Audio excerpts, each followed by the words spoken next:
Selamat pagi Bapak Ibu dan saudara-saudara yang dikasihi Tuhan. Mari kita mengawali hari kerja dan aktivitas kita dengan bersama-sama merenungkan firman Tuhan yang telah dipersiapkan oleh Pendeta Cindy Guardiamina, MA.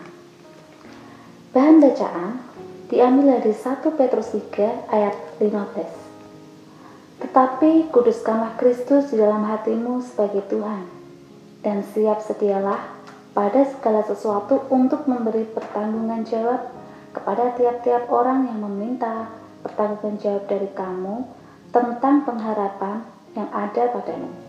Tetapi haruslah dengan lemah lembut dan hormat.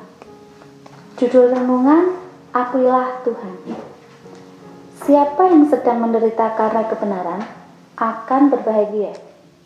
Pernyataan dari Petrus ini bisa jadi membuat kita bertanya, apanya yang membahagiakan ketika sedang bersedih?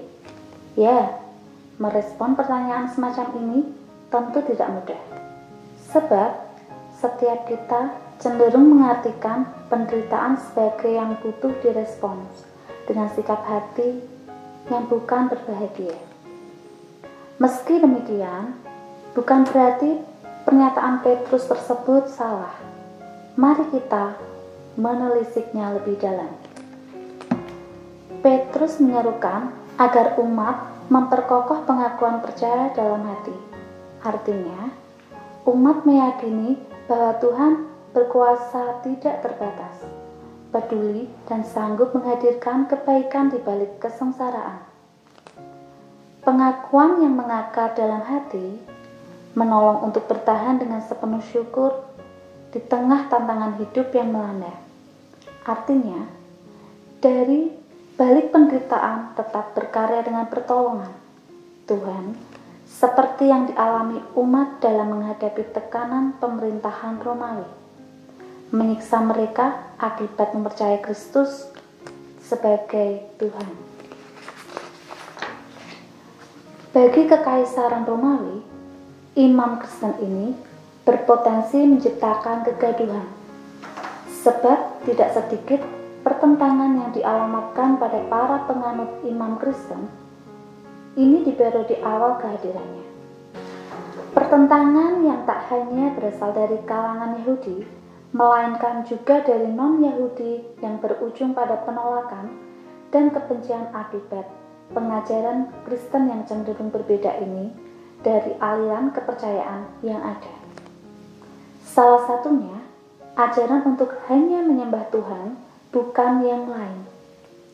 Dalam hal ini, yaitu tidak ikut menyembah Kaisar Romawi sebagai Tuhan. Upaya berbahagia di tengah penderitaan, buah pilihan yang diperkenankan Tuhan, hanya dimungkinkan bila umat menghayati kesengsaraan justru membuktikan kemanunggalan atau keintiman dengan Dia. Tepatnya, umat diperkenankan mengalami apa yang dialaminya. Dari pemaknaan semacam ini, umat mampu tetap bertahan, melanjutkan, mengisi, dan memberi yang terbaik. Belajar dari pengajaran Petrus, kita diajak untuk memperkokoh pengakuan percaya bahwa Tuhan adalah Tuhan yang sungguh berkuasa. Karenanya, penderitaan tidak menghalangi untuk tetap berkarya, menghadirkan segala sesuatu yang inovatif, kreatif, dan menjawab kebutuhan hidup bersama. Dengan mulut orang mengaku, dan dalam hati orang percaya, Yesus Tuhan.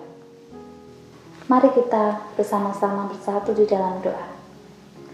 Sertai kami senantiasa Tuhan dalam perjuangan hidup. Amin.